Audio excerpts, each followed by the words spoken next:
vistes ir. Então, ficou registrado aqui no livro histórico de Atos a promessa de que Jesus voltará. Mas como é que se dará a volta de Jesus, ou a segunda vinda de Cristo? Nós, Igreja de Deus no Brasil, temos a nossa regra de fé e prática, que está fixado aqui dentro do templo. Tem no livro de ensino, mas aqui dentro do templo temos o artigo 13, que é referente a isso.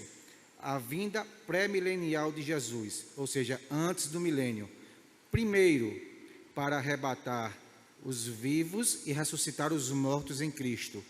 Depois, para reinar, para voltar e reinar com a igreja por 1000 anos. Então, como é que a Igreja de Deus vê a volta de Jesus? Do modo pré-milenista, do modo pré-tribulacionista, fazendo essa volta em duas fases. Primeiro, ressuscitando os mortos e arrebatando os vivos. Depois, vindo visivelmente e reinar por 1000 anos na terra. Para isso, a gente tem alguns textos do ensino teológico da igreja. E juntamos também alguns outros textos para corroborar com a ideia. 1 Tessalonicenses 4, 17.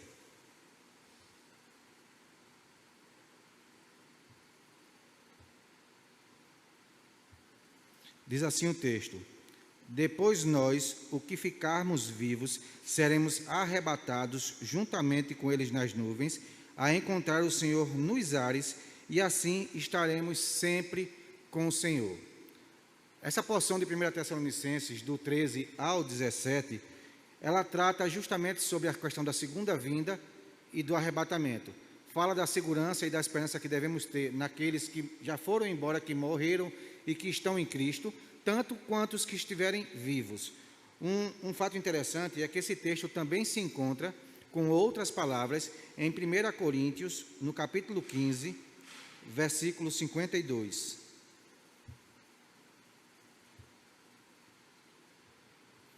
O apóstolo Paulo, escrevendo aos Coríntios, disse assim: no momento, num abrir e fechar de olhos, ante a última trombeta, porque a trombeta soará e os mortos ressuscitarão incorruptíveis, e nós, os que estivermos vivos, seremos arrebatados.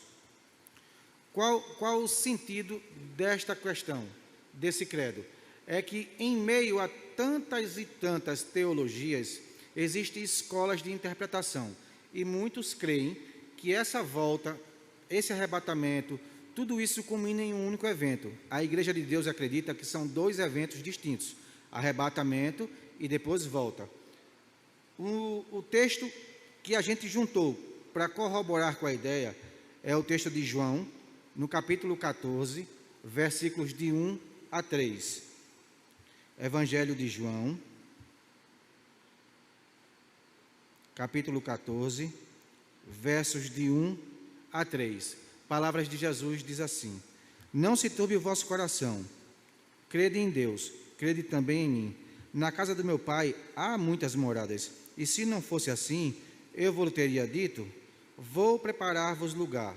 E quando eu for e vos preparar lugar, virei outra vez e vos levarei para mim mesmo, para que onde eu estiver, estejais vós também. Esse texto, ele tem uma palavra mais ou menos chave no meio desse versículo 3. Vos receberei. Analisar um texto em português depende de algumas regras.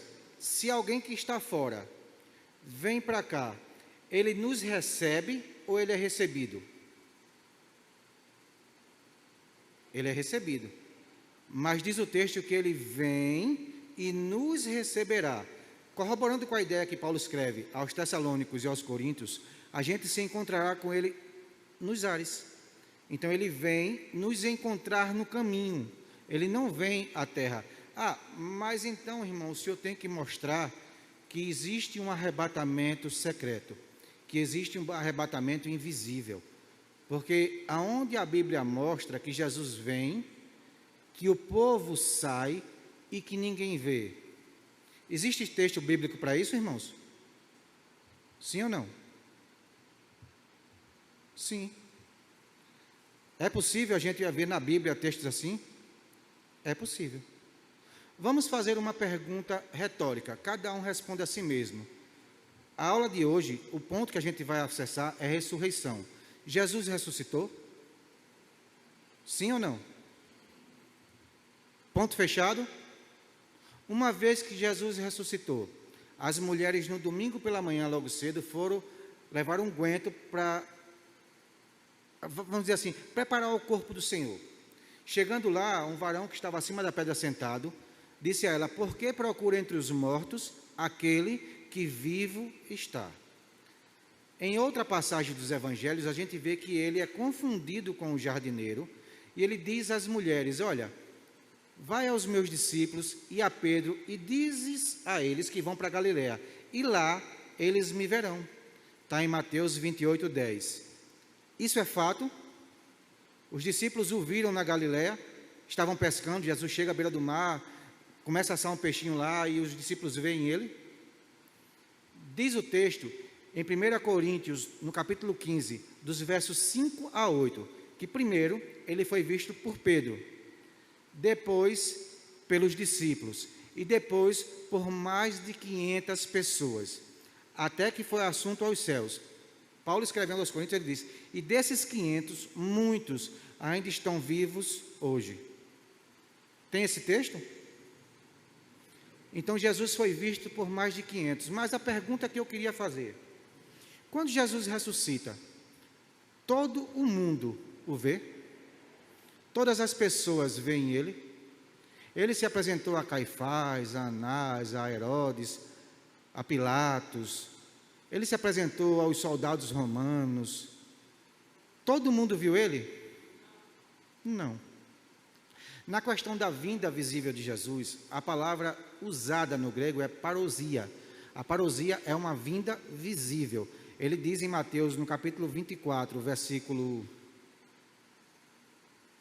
27, que como um relâmpago que sai do Oriente e se apresenta ao Ocidente, todo olho verá, todo mundo verá. Mas é interessante a gente pensar que se ele vem e todo olho verá, não há como haver um arrebatamento secreto. Não há como haver uma situação que ele venha, que a gente o veja e que o mundo não perceba. Textos que a gente também juntou para corroborar são textos do Evangelho de Lucas, palavra de Jesus, ele é melhor professor que eu. Vamos ver do versículo 26 ao 30, Lucas 17. Já a gente mata essa charada do arrebatamento invisível. Do 26 ao 30. No Evangelho de Lucas, o Senhor Jesus falando, disse assim: e como aconteceu nos dias de Noé, assim será também nos dias do Filho do Homem. Comiam, bebiam, casavam e davam-se em casamento, até o dia que Noé entrou na arca, e veio o dilúvio e consumiu a todos. Como também, da mesma maneira, aconteceu nos dias de Ló. Comiam, bebiam, compravam, vendiam, plantavam e edificavam. Mas no dia em que Ló saiu de Sodoma, choveu do céu fogo e enxofre e consumiu a todos. Uma analogia do verso 26 a 29. Em uma época que casam, bebem, vendem, compram, constroem, negociam, é um tempo de dificuldade ou um tempo normal? Para mim isso é um tempo normal. As coisas estão acontecendo. Mas as duas exemplificações que Jesus dá, tanto Noé, primeiro entrou na arca, e aí veio o dilúvio e consumiu o mundo, quanto Ló deixou a cidade que foi julgada. Então, nas duas situações que Jesus dá como exemplo, primeiro, aqueles que ele mesmo escolheu são separados, e aí vem a atividade de juízo. Primeiro Noé entra na arca, primeiro Ló sai de Sodoma, e depois vem o juízo. O texto segue, verso 30 diz assim: assim será no dia em que o Filho do Homem se há de manifestar. Naquele dia, a gente parou no 29, verso 30. Assim será no dia em que o Filho do Homem se há de manifestar. Deixa eu adiantar um pouquinho o texto e vamos para 34 a 36. É o assunto que a gente quer falar. Digo-vos que naquela noite estarão dois numa cama. Um será tomado e outro deixado. Duas estarão juntas moendo. Uma será tomada e outra deixada. Dois estarão no campo. Um será tomado e outro deixado. É o mesmo texto que tem em Mateus 24, versos 39 e 40. E por muito tempo a gente tem ouvido uma interpretação de que esses que são tomados para juízo. Mas é interessante observar que na raiz do texto, na palavra grega, é a mesma que está lá em João 14, no verso 3. Paralambano, palavra de estar com, pegar com, estar junto. O texto, quando fala de receber ele, de estar com Jesus, diz assim, tomar, levar consigo, associá-lo consigo, aceitar, reconhecer que alguém é tal, não rejeitar, não recusar. Na outra palavra, que é deixado, a palavra é apieme.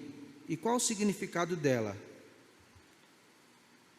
Dentre eles, mandar embora, deixar, expelir, abandonar, negligenciar, deixar de mão. Então, em uma situação normal que Jesus contou de Noé e de Ló, qual foi guardado consigo e qual foi negligenciado? Noé ou o povo? Ló ou o povo de Sodoma? Então você veja que nessa analogia que o próprio Jesus faz, aqueles que foram guardados para a segurança, separados da vingança, do juízo. E Jesus disse que assim será a vinda do Filho do Homem. Primeiro, Noé entra na arca, fecha a porta, e quando estiver em segurança, vem o dilúvio e consome. Primeiro, Ló sai da cidade, se afasta do perigo, e assim vem fogo e enxofre e consome. Será que Jesus estaria nos ensinando algo que possivelmente fosse errado? Será que havia como a gente interpretar isso de outro modo? Uma vez que, de alguma forma, a gente entende que esses textos são análogos àquilo que a Igreja de Deus defende como prática de fé, a gente precisa observar que não só esses textos, mas outros corroboram com a mesma ideia. Segundo a Tessalonicenses capítulo 2, Lucas 17, Mateus 24, 1 Coríntios 15, 1 Tessalonicenses 4, Apocalipse 3:10,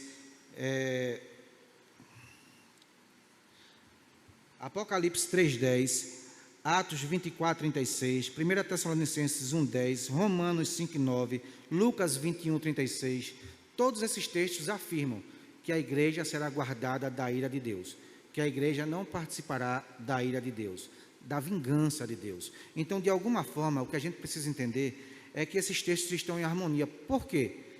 Porque muitas vezes a gente vai ouvir explicações do tipo: Daniel não foi livrado da cova, Daniel foi livrado na cova. Ananias, Misael e Azarias foram livrados na fornalha. Israel estava no Egito quando o anjo da morte passou e matou os primogênitos, mas Israel tinha o sangue nos umbrais e foi guardado da vingança. Esses exemplos são fato e estão na Bíblia, mas Jesus falou sobre eles, falando da vinda dele? Não falou.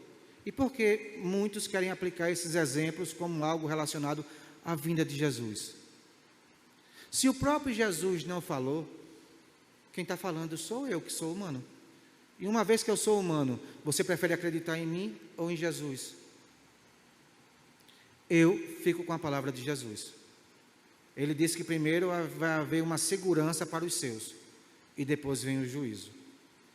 Mas se não for assim, estamos falando de escatologia, de coisas futuras. Se não for assim, a culpa é nossa que interpretou errado.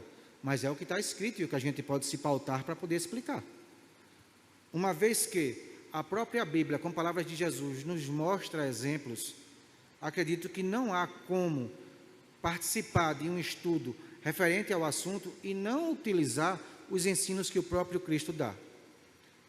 Hebreus, capítulo 9, versículo 27, diz que a todo homem é ordenado morrer uma só vez e seguindo depois o juízo. Mas o versículo 28 traz algo bem interessante. Assim também Cristo, tendo se oferecido uma vez para sempre, para tirar os pecados de muitos, aparecerá segunda vez, sem pecado, aos que aguardam para a salvação. Ele aparecerá a quem? Ao mundo ou àqueles que o esperam? A palavra aqui, aparecer, é a palavra optomai, é a mesma usada em Mateus 28:10, é a mesma usada em 2 Tessalonicenses, Mateus 28:10, 1 Coríntios 15, do 5 ao 8, o texto que a gente mencionou, Atos 1:11 e Hebreus 9:28. Lembra de Atos 1:11? Estão olhando o quê? Do mesmo jeito que ele foi, ele vai voltar.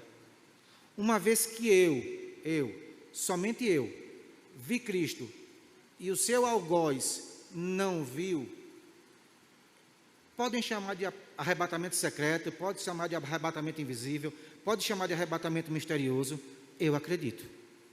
A palavra parousia, a palavra visível, está em Apocalipse dizendo que quando ele vier, todo joelho se dobrará, toda língua confessará, joelho, língua, e todo mundo vai confessar.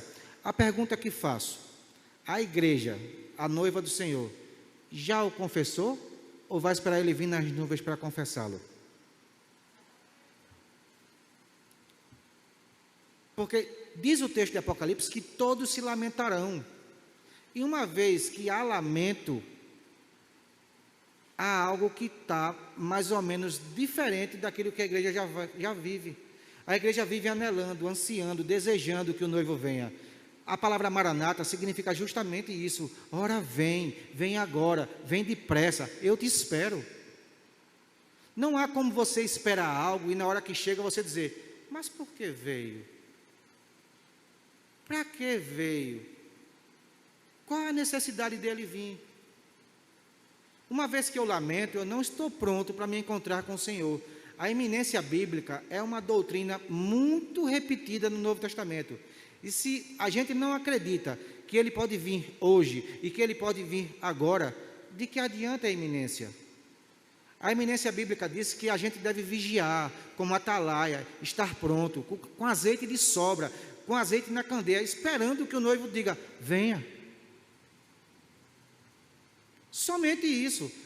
Outras teologias, outras escolas escatológicas dizem que Jesus não pode voltar hoje, porque tem sinais, porque tem isso, porque tem aquilo outro.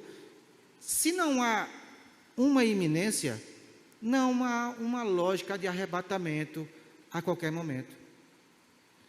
A Bíblia fala sobre iminência, Lucas 21:36.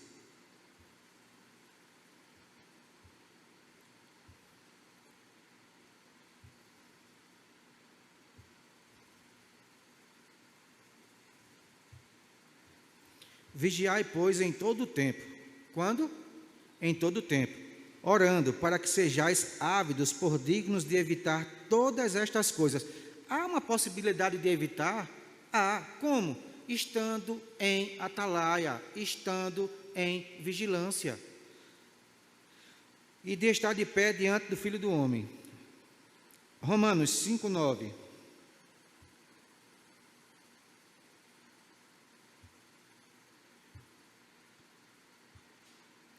Logo, muito mais agora, tendo sido justificados pelo seu sangue, seremos por eles salvo da ira. 1 Tessalonicenses 1:10.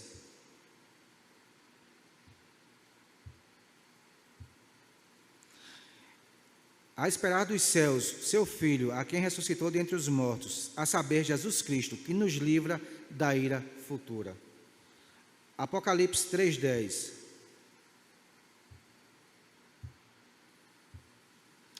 Como guardaste a palavra da minha paciência, também eu te guardarei da hora da tentação que há de vir sobre todo o mundo, para tentar os que habitam na terra.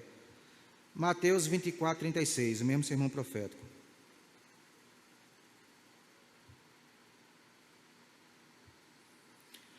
Mas daquele dia e hora ninguém sabe, nem os anjos do céu, mas unicamente o Pai. Cadê?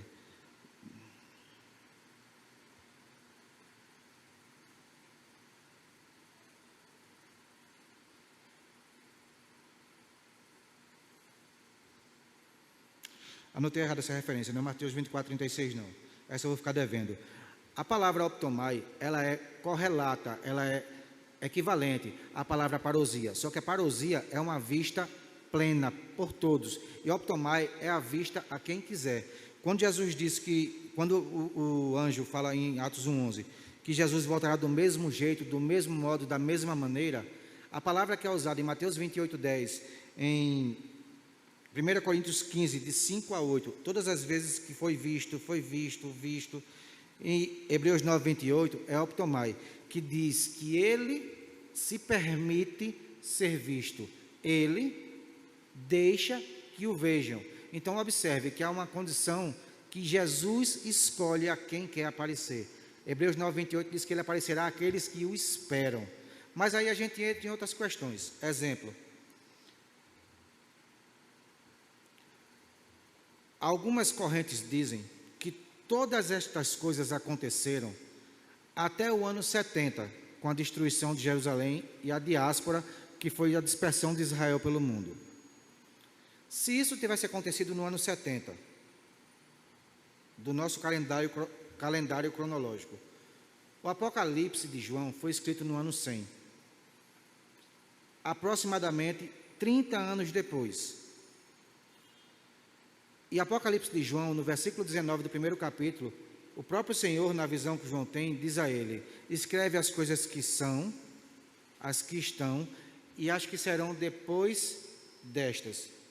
O Espírito Santo permitiria a inspiração bíblica de algo que já tinha acontecido, como se ainda fosse acontecer? Em Daniel, no capítulo 9, quando Daniel ora, a palavra de Deus diz que o anjo atrasou 21 dias para chegar com a resposta de Daniel. Desta vez foi mais de 30 anos. É possível que isso acontecesse e Apocalipse não tem valor? Ou de fato as coisas acontecerão depois destas coisas?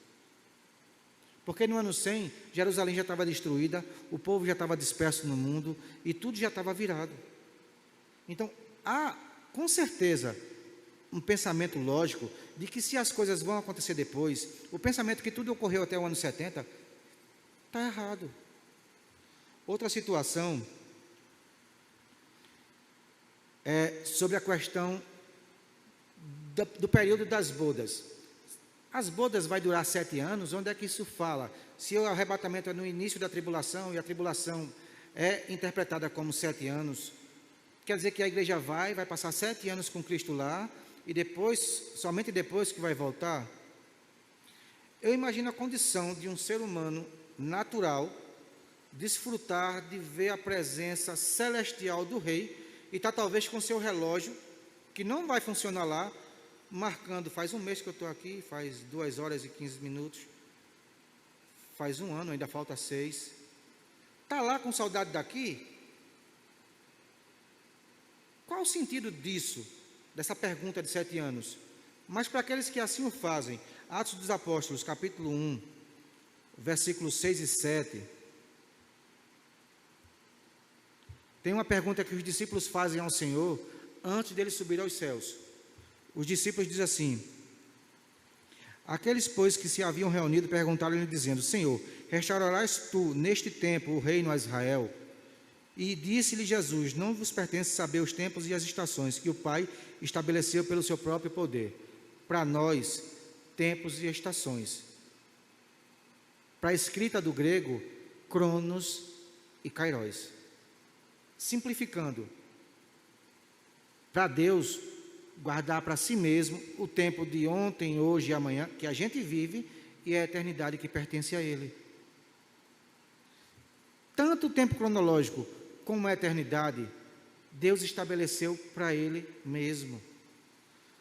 Qual o fato de você associar os 7 anos à vinda de Cristo antes, para a gente passar 7 anos com Ele e voltar depois? A Bíblia vai explicar que isso ocorrerá em paralelo. Jesus só virá após a tribulação. O texto de Mateus 24 fala isso. Jesus vem visivelmente depois da tribulação. É corroborado com o texto de Zacarias no capítulo 14, quando ele mesmo colocará os pés no Monte das Oliveiras.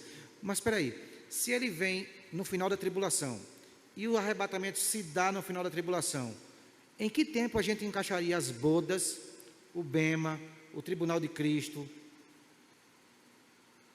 Vocês conseguem alcançar esse tipo de raciocínio? Então, se há esse período aqui na Terra de 7 anos, ainda que lá seja atemporal, seja um tempo que só pertence a Deus, a eternidade é dele, ele sabe administrar porque ele guardou para ele mesmo. Apocalipse no capítulo 7 fala de uma grande multidão, numerosa, de muita gente que veio da grande tribulação, que lavou suas vestes no sangue do Cordeiro. Então, uma vez que nós estamos aqui hoje, nós já estamos vivendo a grande tribulação, a pergunta que se faz: você já reconheceu Jesus como seu Senhor e Salvador? Pela Bíblia, você já lavou suas vestes no sangue do Cordeiro? Porque se a gente ficar para lavar as vestes na tribulação, quer dizer que a gente lavou, sujou e precisa lavar de novo. Pode falar, Alexandre. Pega o microfone, Alexandre. Por favor.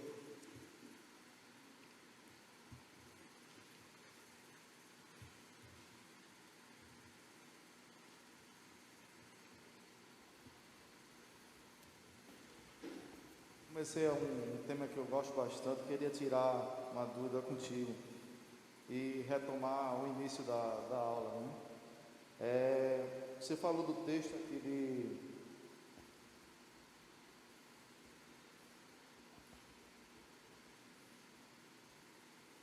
deixa eu ver onde foi que eu coloquei. Eu falava de...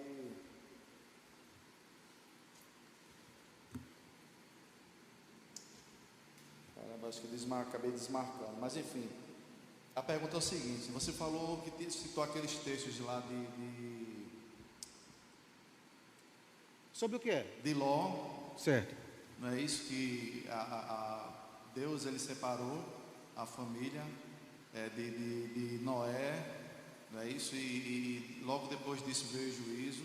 Lá em Sodoma e Gomorra também veio a família de Ló, que ele também foi separado, para em seguida veio o juízo, né? E acabei já desmarcando aqui. Mas assim, na verdade a minha dúvida é o seguinte: esses dois temas, pelo menos que eu entendi você falar, como ele fala que em seguida viria o juízo, ele estava reportando justamente ao período da grande tribulação. Sim. Certo? Quando o texto logo em seguida que vem falando sobre Noé e Ló, ele vem e diz que assim também vai ser na vinda do Filho do Homem. Então a gente, pelo menos esses três textos juntos, dá a entender que esses dois períodos de Ló e de Noé, eles fazem menção justamente ao período da grande tribulação. É isso. Não é o período anterior à grande tribulação, o arrebatamento no caso. Tanto a história de Ló quanto a história de Noé, ele exemplifica que naquele tempo as pessoas estavam casando, vendendo, comprando, vivendo.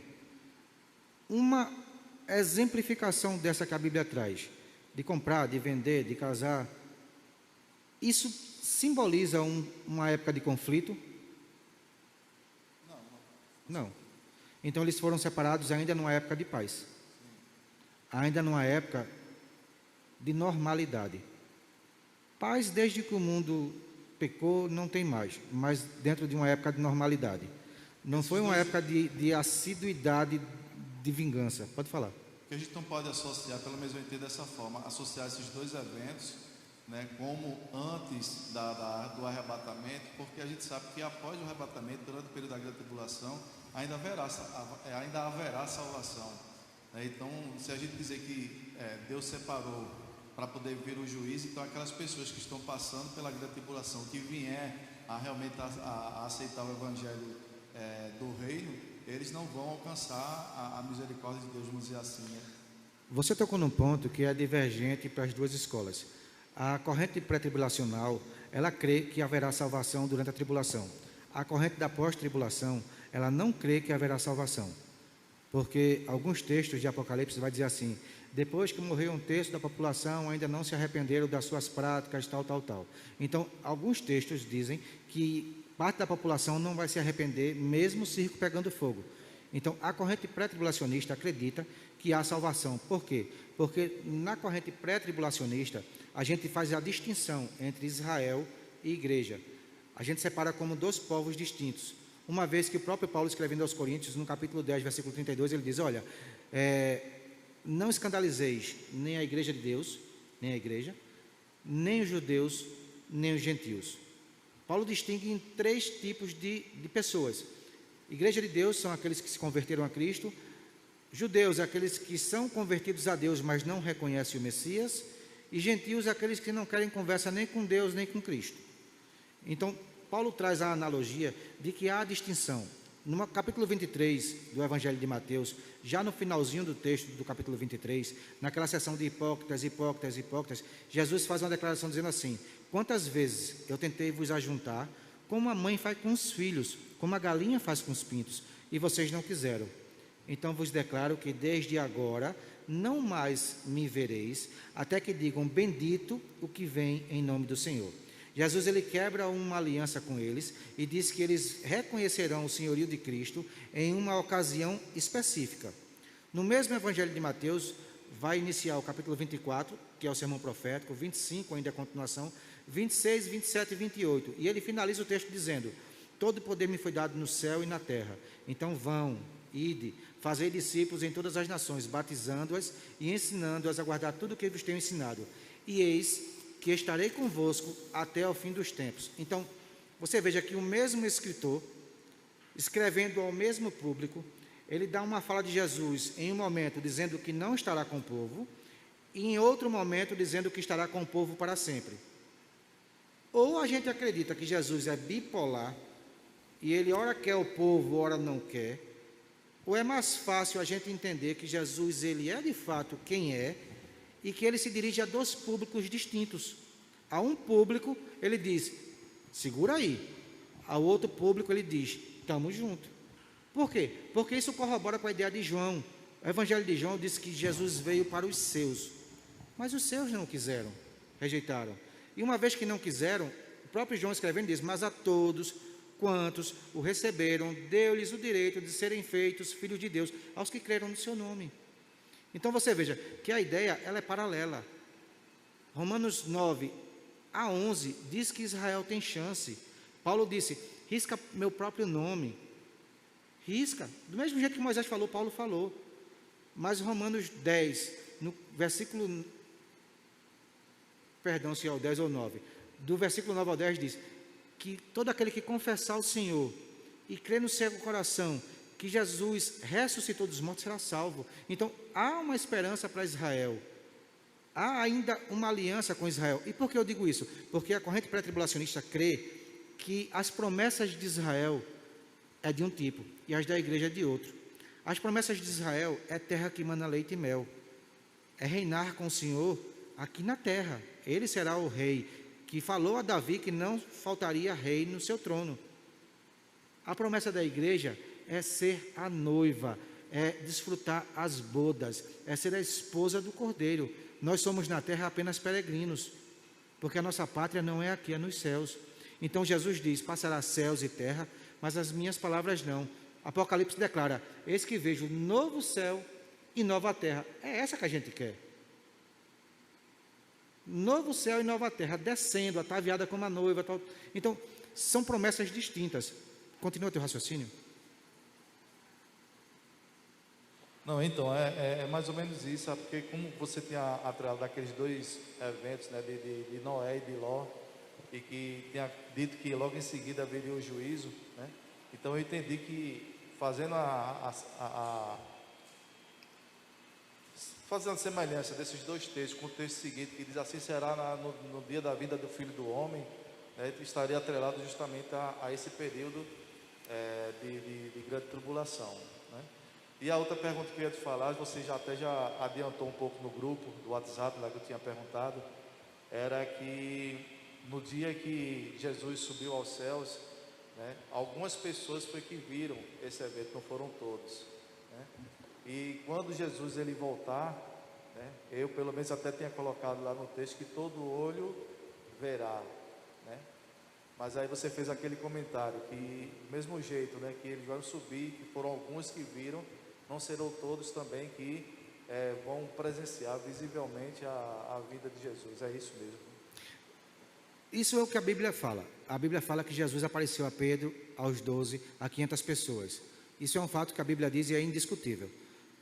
Atos 1:11 diz que um anjo, alguém celeste, alguém do céu, disse que do mesmo jeito que ele foi, ele vai voltar. E do mesmo jeito, igual. Hebreus 9:28 diz que ele voltará e aparecerá àqueles que o esperam. Então, também há textos que diz que ele vem, que todo olho vai ver, mas que todo mundo se lamentará. Então, ou a gente acredita que é a mesma situação e os textos estão desencontrados, ou a gente acredita que são duas situações. Como é que a Igreja de Deus crê? Em duas fases. Primeiro para arrebatar os vivos, ressuscitar os mortos, depois para reinar. Então, se a gente acredita em duas fases, é mais fácil a gente associar que ele voltará e aparecerá aos que esperam para a salvação, como primeira fase, voltará visivelmente a todos e muitos vão se lamentar, ou todos vão se lamentar, como diz o texto, na segunda fase. Então, é mais fácil a gente associar que os textos falam de coisas distintas do que de repente achar que tudo é igual e há uma bipolaridade de informações. Seguindo com o texto, um outro ponto em questão que muitas vezes é levantado é a questão da trombeta, ao ressoar da última trombeta. Imagine que Paulo escreveu isso em meados do ano 50 a 60, e Apocalipse de João foi escrito só no ano 100. Então imagine que você recebe uma carta que é direcionada a você, Igreja do Senhor, e que você não sabe que última trombeta é essa. Você vai passar 40, 50 anos imaginando que trombeta será essa. Na época de Paulo, eles estavam sob domínio romano. Então, se você observar os livros de história em geral, os livros dos reis, as crônicas, você vai ver que os impérios que sucederam um ao outro, dominaram Israel, foram sempre com situações de guerra. O próprio Israel tinha na sua conduta trombetas de ajuntamento e de saída, de ajuntamento e de saída. Mas o povo de Corinto não era judeu, então ele não sabe dos costumes judaicos. Mas todos os exércitos, o assírio que escravizou Israel, o babilônico que escravizou Israel e Judá, o medo-persa que sucedeu, o grego que sucedeu e o romano que sucedeu, todos eles tinham exércitos e tinham seus toques de infantaria, seus toques de preparação. Todo mundo se juntava. Vamos atacar? Tem outro toque. Então o povo sabia o tipo de toque. Quando Paulo diz a última trombeta, possivelmente, tendo como base o que o próprio Israel aprendeu, é que a primeira trombeta era a trombeta de convocação e a segunda era de movimento, era de saída. Lembra que a Shekinah ficava no canto e quando a nuvem se mexia, o povo desarmava as coisas de Israel tudinho? Para que a nuvem se mexesse, primeiro havia uma trombeta de convocação. Todo mundo desarma as barracas aí, desarma as tendas. Junta as coisas na bolsa, na mochila, junta tudo aí. Fica pronto. No segundo toque, já era para a saída.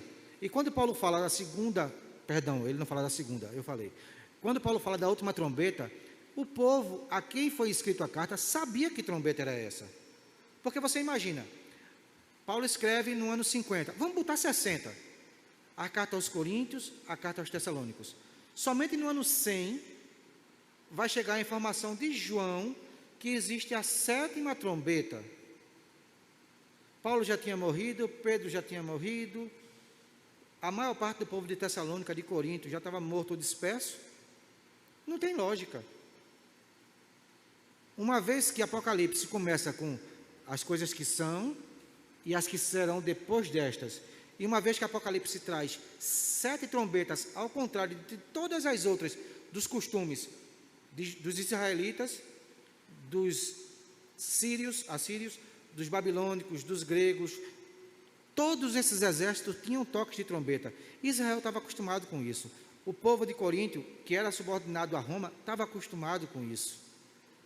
Então, eu não creio nessa história que a última trombeta é a 7ª trombeta. Até porque, se você for ver, depois do 6º selo, até os firmamentos do céu já se abala.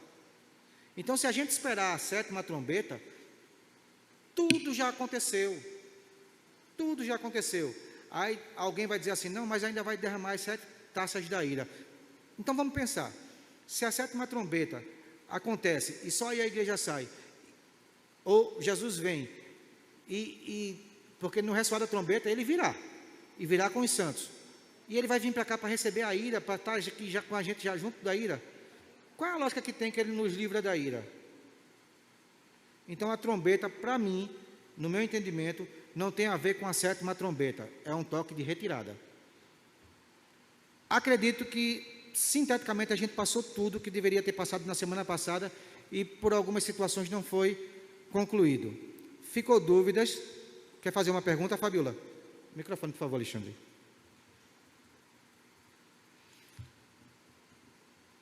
A gente tem 15 minutos para tentar concluir isso e falar um pouco sobre ressurreição. É sobre a perseguição. A perseguição, ela vai ser, a gente vai passar por ela, por exemplo, o chip, o número da besta, isso a gente vai passar por isso, porque muitos vão negar a Cristo, porque não vão aguentar, não vão suportar. Isso eu quero saber. E também sobre a segunda chance, depois que ele levar os seus, se vai haver segunda chance apenas para os judeus e não os gentios.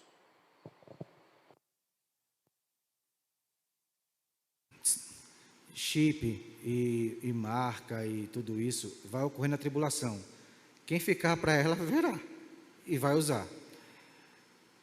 Segunda chance, na tribulação, nós que somos pré-tribulacionistas cremos. Capítulo 7, como eu falei de Apocalipse, fala de tribos, línguas, nações, de todos os povos que serão salvos, mas serão salvos através do martírio.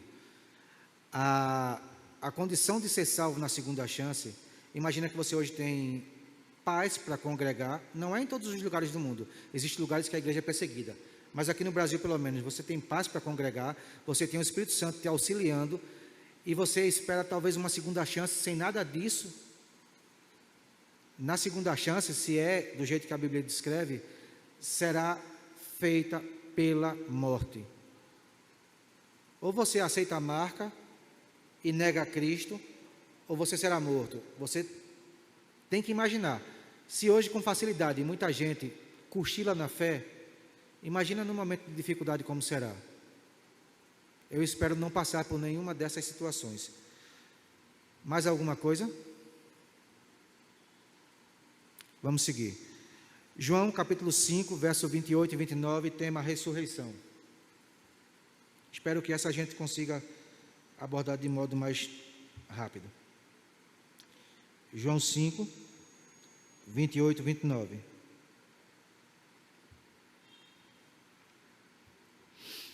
Não vos maravilheis disto, porque vem a hora em que todos os que estão nos túmulos ouvirão a sua voz, e os que fizeram bem sairão para a ressurreição da vida, e os que fizerem mal para a ressurreição da morte, ou da condenação, dependendo da tradução.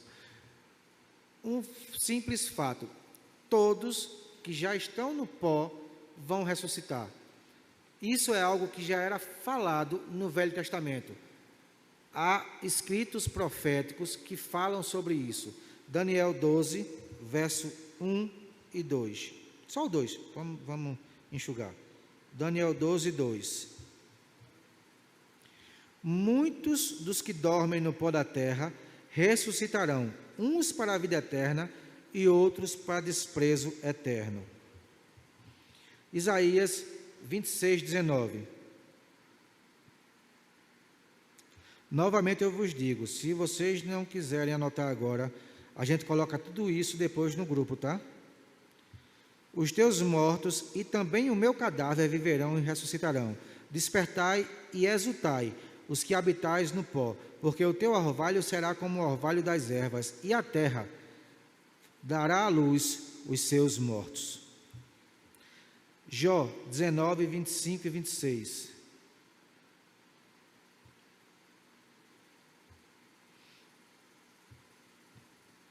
Porque eu sei que meu Redentor vive, e que por fim se levantará sobre a terra, e depois de consumida a minha pele, contudo, em minha carne, verei a Deus. Jó disse que depois que seu corpo for decomposto, será restaurado para que ele, na carne, na sua plenitude, possa ver a Deus. Tudo isso já se falava no Antigo Testamento, mas há uma história interessante. Saduceus e fariseus, partidos ou grupos ou credos que, mesmo sendo judaicos, divergiam em alguns pontos da interpretação bíblica. Então, vamos ver o que aconteceu em Atos, capítulo 23, versículo 6.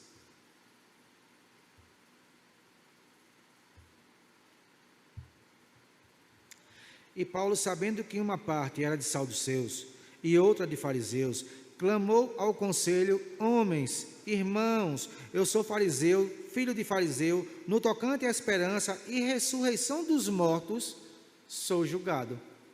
Então, Paulo cria uma celeuma, uma contenda, uma confusão, porque saduceus não criam na ressurreição.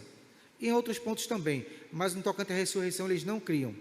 E eles, não satisfeitos, indagaram ao Senhor Jesus. Lucas 20, de 27 a 33.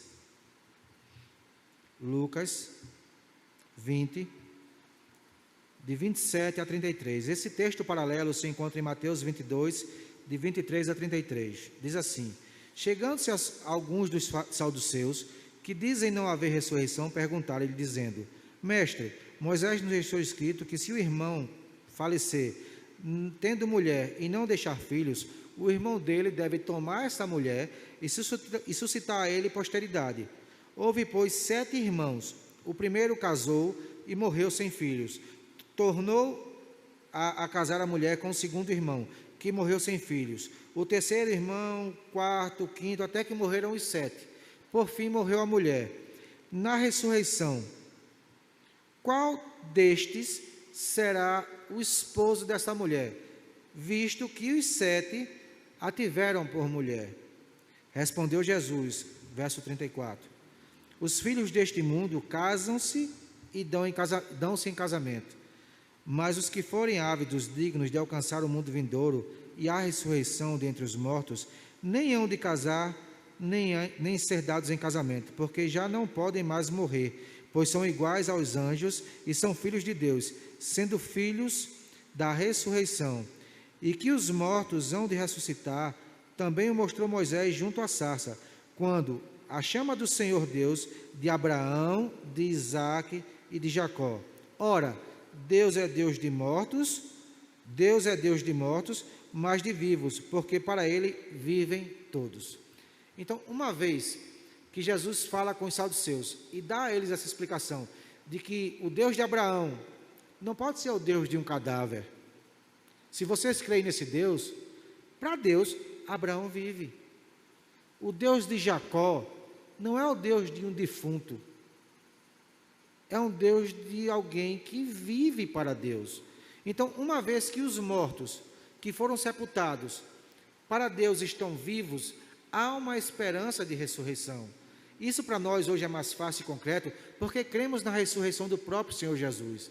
Mas eles, ainda que tivessem textos como de Daniel, como de Isaías, como de Jó, eles tinham essa dificuldade de crer um ao outro, porque acreditavam que seriam ressurretos com a mesma situação física e limitada daquela época. E Jesus está dizendo, eles não vão mais morrer, eles serão ressuscitados para algo diferente, para uma vida eterna. Eles não vão perder tempo nessas coisas que a gente hoje vive. E é perder tempo? Não, mas porque essa é a nossa vida. Na eternidade, a gente vai ter algo maior, melhor, sublime, que é o próprio Senhor. Então, o que Jesus está dizendo é que na ressurreição, ressurgimos para uma vida em Cristo na eternidade. Um fato interessante que foi perguntado na aula de manhã. Eu vou adiantar já para que não haja esse tipo de pergunta. A situação da ressurreição, vista aqui, para o bem, para a vida e para a condenação. Apocalipse, no capítulo 20, dos versos 4 a 6, especificamente no versículo 6, diz que aqueles que ressuscitam na primeira ressurreição não sofrerão o dano da segunda morte, mas os outros mortos continuarão ainda mortos até que se complete os 1000 anos, ou seja, o reinado de Cristo. Um fato interessante, essa primeira ressurreição, como se dará? A gente crê no arrebatamento.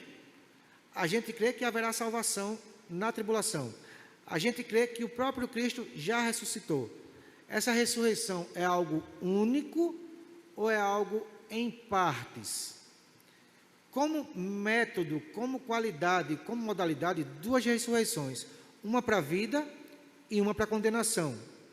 Mas a da vida, como funciona? A Bíblia vai dizer, em 1 Coríntios capítulo 15, versículo 20, em Atos 26, 23, Apocalipse 1, 5, Colossenses 1, 18, que Jesus é o primogênito dos mortos. É o primeiro dos mortos a ser ressuscitado. Qual o fundamento de a Bíblia usar uma palavra como primogênito, ou como primeiro, ou como primícia? Se você só tem um filho só, você não tem dois, você chamaria o seu filho de primeiro filho ou de único filho?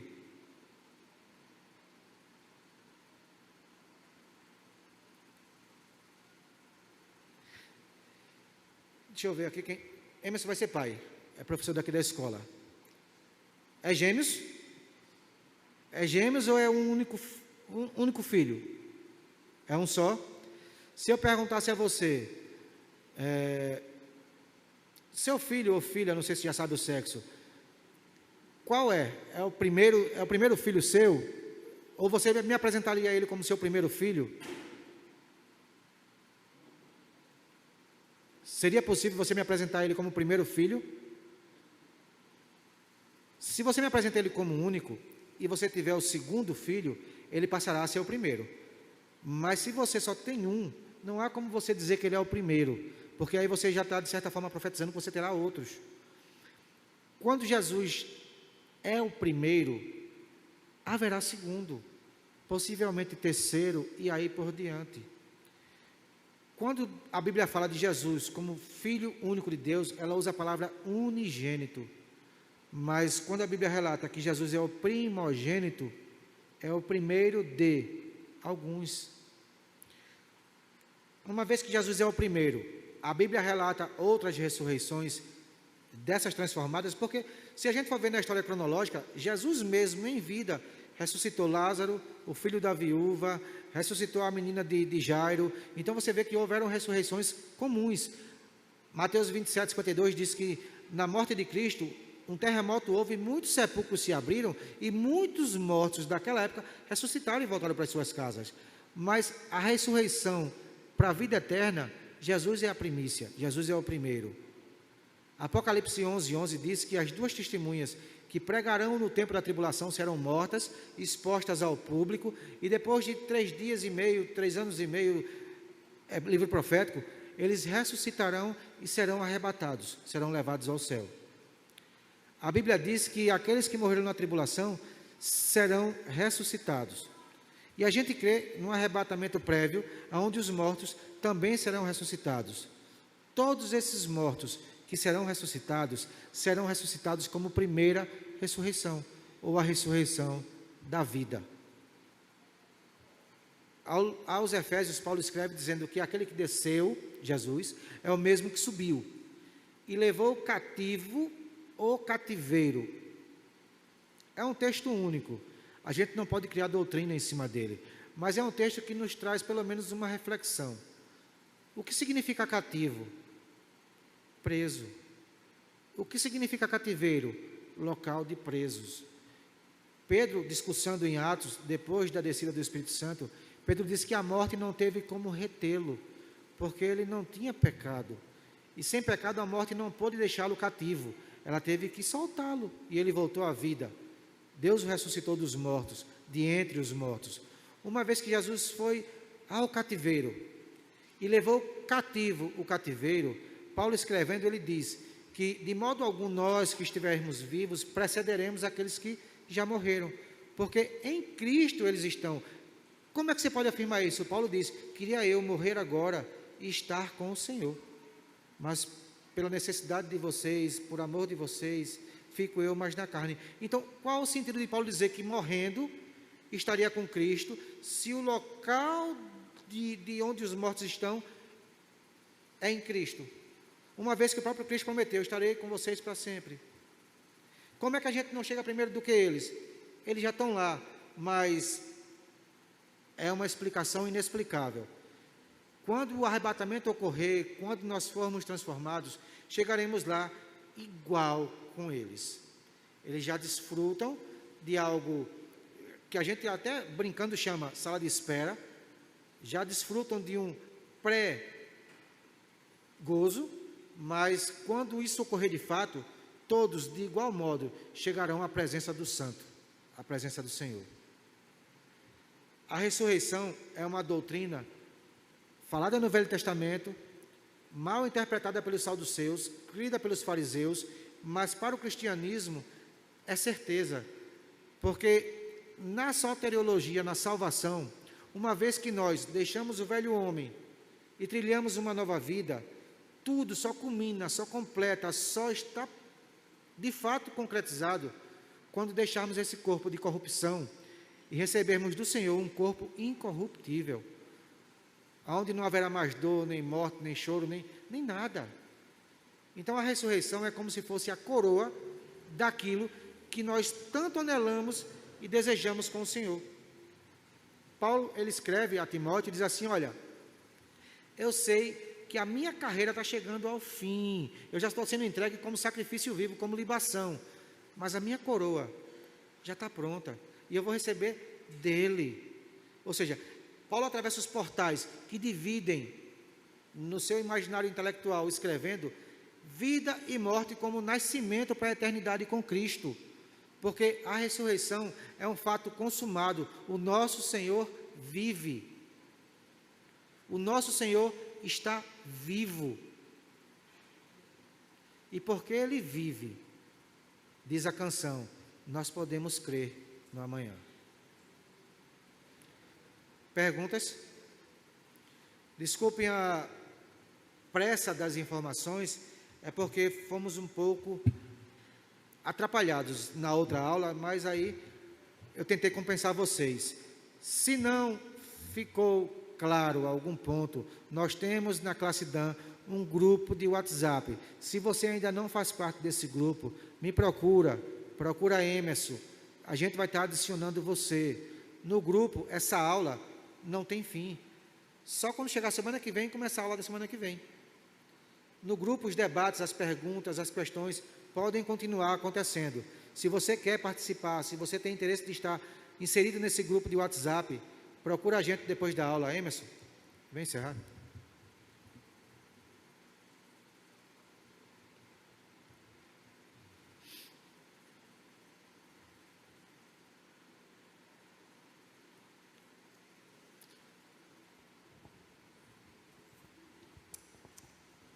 A paz do Senhor, meus irmãos.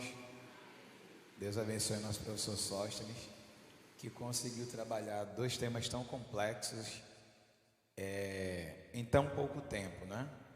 E na semana que vem, o assunto da nossa aula são os sacramentos da Igreja de Deus. Vamos estudar sobre os sacramentos da Igreja de Deus, amém? Vamos orar ao Senhor, fique em pé, por favor. Agradecer a Ele por esta aula, pedir a sua bênção para nós durante o culto e também apresentar ao Senhor as ofertas que foram recolhidas. Nosso diácono Berivaldo sempre pede e a gente sempre esquece, né? Vamos orar. Pai, em nome de Jesus, nós somos gratos a Ti por esta aula, pela vida do nosso professor Sóstenes, que o Teu Espírito Santo continue na vida do Teu servo, Pai. Deus Altíssimo, em nome de Jesus, nós queremos Te pedir para que o Senhor nos traga aqui no domingo que vem, a fim de que nós possamos continuar aprendendo a Tua palavra, a respeito, Senhor Jesus Cristo, também da maneira como a nossa igreja observa os Teus testemunhos que estão deixados para nós. Deus Altíssimo, Te apresentamos as ofertas que foram recolhidas, que o Teu Espírito Santo nos ajude, nos direcione, para que essas ofertas, Pai, sejam bem aplicadas para o benefício da Tua obra. Abençoe os Teus servos que estavam envolvidos no recolhimento também, em nome de Jesus, amém.